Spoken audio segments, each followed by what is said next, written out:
আসসালামু আলাইকুম, প্রত্যেকে জসিম টিউটোরিয়াল পক্ষ থেকে স্বাগতম। আজকে আমরা মৌলিক সংখ্যা নিয়ে কথা বলবো, মৌলিক সংখ্যার বিস্তারিত আলোচনা করব। আজকের এই ক্লাসের মাধ্যমে এই প্রাইমারি পরীক্ষার একটা নাম্বার ক্যাপচার হয়ে যাবে আপনাদের। মৌলিক সংখ্যা আমরা প্রথমত স্বাভাবিক সংখ্যা চিন্তা করি। স্বাভাবিক সংখ্যা স্বাভাবিক সংখ্যা কি আপনারা জানেন? স্বাভাবিক সংখ্যা হচ্ছে 1 2 3 4 5 6, এগুলো হচ্ছে কি স্বাভাবিক সংখ্যা। 1 2 3 4 5 6 ডট ডট ডট, এগুলো হচ্ছে কি স্বাভাবিক সংখ্যা, অর্থাৎ স্বাভাবিক পূর্ণ সংখ্যা। এগুলো কিন্তু ভগ্নাংশ সংখ্যা নয়। এই পূর্ণ সংখ্যাকে আমরা স্বাভাবিক সংখ্যাকে তিনটা ভাগে ভাগ করব। একটা হচ্ছে মৌলিক সংখ্যা, একটা হচ্ছে আমার মৌলিক সংখ্যা, আরেকটা হচ্ছে যৌগিক সংখ্যা। কি সংখ্যা? যৌগিক সংখ্যা। আরেকটা হচ্ছে আমার ওয়ান। ঠিক আছে, ওয়ান কেন আরেকটা আমি ব্যাখ্যা করছি। আমরা প্রথমত যাবো মৌলিক সংখ্যা কাকে বলে। মৌলিক সংখ্যাটা আমাকে ভালোভাবে বুঝতে হবে যে যে সকল সংখ্যাকে এক এবং ওই সংখ্যাটা ছাড়া অন্য কোনো সংখ্যা দ্বারা ভাগ করা যায় না, সেটা হচ্ছে আমার মৌলিক সংখ্যা। যেমন ধরেন আমরা 5-এর কথা কল্পনা করি। 5কে কিন্তু এক দ্বারা ভাগ করা যায় 5, আবার এই 5কে 5 দ্বারা ভাগ করা যাইতেছে। ঠিক আছে, এই 5কে এক এবং ওই 5 ধারায় ভাগ করা গেল, অর্থাৎ এই 5টা হচ্ছে আমার মৌলিক সংখ্যা। বুঝতে পারছেন? এখন যৌগিক সংখ্যা কি? যৌগিক সংখ্যা আমরা উদাহরণ দিয়ে বুঝাই যে 10। এই 10-এর যদি গুণনীয়ক চিন্তা করি, 1 দিয়ে ভাগ করা যাবে, 2 দিয়ে ভাগ করা যাবে, 5 দিয়ে ভাগ করা যাবে এবং 10 দিয়ে ভাগ করা যাবে। ঠিক আছে, দেখেন সাধারণত মনে রাখবেন যে যে সকল সংখ্যাকে 2-এর অধিক গুণনীয়ক আছে, বা যে সকল সংখ্যার 2-এর অধিক গুণনীয়ক আছে, সেগুলো হচ্ছে আমার যৌগিক সংখ্যা। এখন তাহলে এক সংখ্যাটা কি? এক সংখ্যাটা ভাই ভালোভাবে মনে রাখেন, এই এক সংখ্যাটা হচ্ছে না মৌলিক না যৌগিক। ঠিক আছে, মৌলিকও না যৌগিকও না। এটা মাঝে মাঝেই কোয়েশ্চেন হয়, এক সংখ্যাটা মৌলিকও না যৌগিকও না, কনফিউজ দূর করেন। এখন আমরা দেখব যে মৌলিক সংখ্যা কিভাবে সহজে আমরা বের করতে পারি। মৌলিক সংখ্যা কিভাবে সহজে বের করতে পারি একটু যদি আমরা লক্ষ্য করি যে 6n ± 1 একটা সূত্র। এই সূত্রটা পৃথিবীর যত মৌলিক সংখ্যা আছে এই সূত্র মেনে চলে। সব মৌলিক সংখ্যায় এই সূত্রটা মেনে চলে, বাট এই সংখ্যা বা এই সূত্র মেনে চললেই মৌলিক সংখ্যা হবে না। খুব ভালোভাবে মনে রাখবেন, পৃথিবীর সকল মৌলিক সংখ্যা এই সূত্র মেনে চলে, কিন্তু এই সূত্র মানলেই মৌলিক সংখ্যা হবে এমন কোনো বিষয় না। এন হচ্ছে আমার এইখানে স্বাভাবিক সংখ্যা, এনের মান যদি আমরা 1 2 3 4 চিন্তা করি, এনের মান প্রথমত 1 চিন্তা করলে 1 বসালে 6, এখানে প্লাস আছে মাইনাস আছে, আমরা মাইনাসের মান যদি নেই তাহলে কত হবে? 5। ঠিক আছে, এখানে যদি প্লাস মান নেই তাহলে কী হবে? এখানে প্লাস দিলে হয়ে যাবে 7। দেখেন 5 6 মৌলিক সংখ্যা, আমার 7 মৌলিক সংখ্যা। তারপরে এখানে এর মান যদি আমরা 2 নেই তাহলে 6 × 2, প্রথমত মাইনাস চিন্তা করি, 12 থেকে 1 বিয়োগ করলে 11 মৌলিক সংখ্যা। তারপর এখানে যদি প্লাসের কথা চিন্তা করি হবে 13 মৌলিক সংখ্যা। কিন্তু একটা কথা আছে, এই সূত্রটা দিয়ে যে আমরা মানটা বাইর করব, এই মানটা একটু খেয়াল করতে হবে 5 বা 7 দ্বারা বিভাজ্য কিনা। 5 এবং 7 দ্বারা বিভাজ্য হলে সেটা কিন্তু আবার মৌলিক সংখ্যা হবে না। কারণ কি? আমরা মৌলিক সংখ্যা জানি 1 এবং ওই সংখ্যা ব্যতীত অন্য কোনো সংখ্যা দ্বারা ভাগ করা যায় না। এখন একটু চিন্তা করি কিভাবে আমরা এই 5 এবং 7 দ্বারা বিভাজ্য। ধরেন এই এনের মান আমরা বসাইলাম 4, এনের মান যদি 4 বসাই তাহলে কি হবে? 6 × 4, প্রথম মাইনাস 2 কল্পনা করি, তাহলে 4 × 24 23। ঠিক আছে, এটা মৌলিক সংখ্যা। তাহলে যোগ কল্পনা করলে হয়ে যাবে কত? 25। 25কে কি 5 দ্বারা ভাগ করা যায় না? ভাগ করা কি এটা মৌলিক সংখ্যা হবে না? 25 হবে মৌলিক সংখ্যা না। ঠিক আছে, তাহলে এই সূত্রটা প্রত্যেক মৌলিক সংখ্যা এই সূত্র মেনে চলে, কিন্তু এই সূত্র মানলেই কিন্তু মৌলিক সংখ্যা না, আমরা ইতিমধ্যে কি প্রমাণ করে ফেলেছি। এখন আমরা দেখব যে মৌলিক সংখ্যা আমরা সহজে কিভাবে চিনব। আরও একটু কল্পনা করি, একটু চিন্তা করি। দেখেন আমাদের একটা জিনিস মনে রাখবেন, 1 থেকে 100 এর মধ্যে মৌলিক সংখ্যা হচ্ছে 21টি। কয়টি? 21টি। এটা একটা অবজেক্টিভ। 1 থেকে 100 এর মধ্যে মৌলিক সংখ্যা হচ্ছে কয়টি? 21টি। কীভাবে মনে রাখবেন? মুখস্থ করার কোনো টেনশন নাই। দেখেন আমি একটা সিরিয়াল দিচ্ছি, 4 4 2 2 3 2 2 3 2 2 3 2 1। এটা কি সংখ্যা? 4 4 2 2 3 2 2 3 2 1।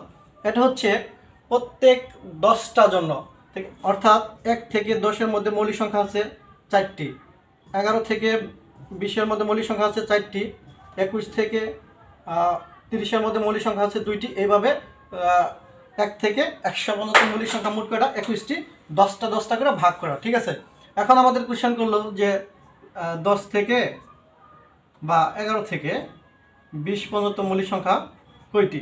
তাহলে 11 এবং 20-এর ঘর কোনটা? 4। তাহলে হবে কোনটা? 4। আরও যে জিনিসটা মনে রাখবেন যে সবচেয়ে ছোট মৌলিক সংখ্যা হচ্ছে 2। সবচেয়ে ছোট মৌলিক সংখ্যা হচ্ছে 2। এটা খুবই ইম্পর্টেন্ট কোয়েশ্চেন। এবং একমাত্র জোড় মৌলিক সংখ্যা হচ্ছে 2। যতগুলো মৌলিক সংখ্যা আছে সবগুলো কি বেজোড়, একমাত্র আমাদের জোড় মৌলিক সংখ্যা হচ্ছে 2। আর মাঝে মাঝে কোয়েশ্চেন হয় জোড় মৌলিক সংখ্যা কয়টি? জোড় মৌলিক সংখ্যা যদি হয় তাহলে উত্তর হবে 1। উত্তর হবে কত? 1। এবং সর্বনিম্ন মৌলিক সংখ্যা হচ্ছে 2। ক্লিয়ার বিষয়টা? তো আশা করি এই বিষয়গুলো আপনারা কি ক্লিয়ার হয়েছে না। এখান থেকে কিন্তু যে কোনোভাবে একটা কোয়েশ্চেন আসতে পারে এবং আমরা কিছু গুরুত্বপূর্ণ অঙ্ক সমাধান করব। আমাদের প্রথম কোয়েশ্চেনটা হচ্ছে 1 থেকে 10 পর্যন্ত মৌলিক সংখ্যা কয়টি? আমরা এই যে একটা সিরিজ পড়ছিলাম, এই সিরিজ থেকে কিন্তু আমরা বলতে পারতেছি কি এটা হচ্ছে আমার প্রথমটা হচ্ছে কি 1 থেকে 10। 1 থেকে 10-এ কয়টা আছে? 4টা। তাহলে এই প্রথমটা উত্তর কত হবে? 4। তারপরে 30 থেকে 80 মধ্যবর্তী বৃহত্তম ও ক্ষুদ্রতম মৌলিক সংখ্যা পার্থক্য 30 এবং 80। 30ও বাদ 80ও বাদ। 30-এর চেয়ে বড় মৌলিক সংখ্যা হচ্ছে 31। আর 80-র চেয়ে একদম কাছাকাছি ছোট হচ্ছে 79। ঠিক আছে, এদের পার্থক্য মানে কি? বড়টা থেকে ছোটটা বিয়োগ করলে কত হবে? 79 থেকে 31 বাদ দিলে 48। এই 48 হচ্ছে আমার এই 2 নম্বর প্রশ্নের উত্তর। 2 নম্বর প্রশ্ন উত্তর কত? 48। ঠিক আছে, তারপরে 3 নম্বর কোয়েশ্চেন যে বলছে নিচের কোনটি মৌলিক সংখ্যা? আমাকে এখানে কি পরীক্ষা করতে হবে। আমরা 91কে যদি ভাগ করা যায় কিনা দেখেন তো। 2 দিয়ে যায় না, 3 দিয়ে 3 দিয়ে যায়, একটু চিন্তা করেন তো। 3 7 দিয়ে যায়, 7 তেরং কি 91, 7 তেরং 7 70, 3 7 21, 7 তেরং 91। তাহলে 7 দিয়ে ভাগ খেয়েছে, এটা আমার মৌলিক সংখ্যা না। তারপর 147কে যদি আমরা চেষ্টা করি তাহলে এটা 11 তেরং হবে, 11 তেরং 143।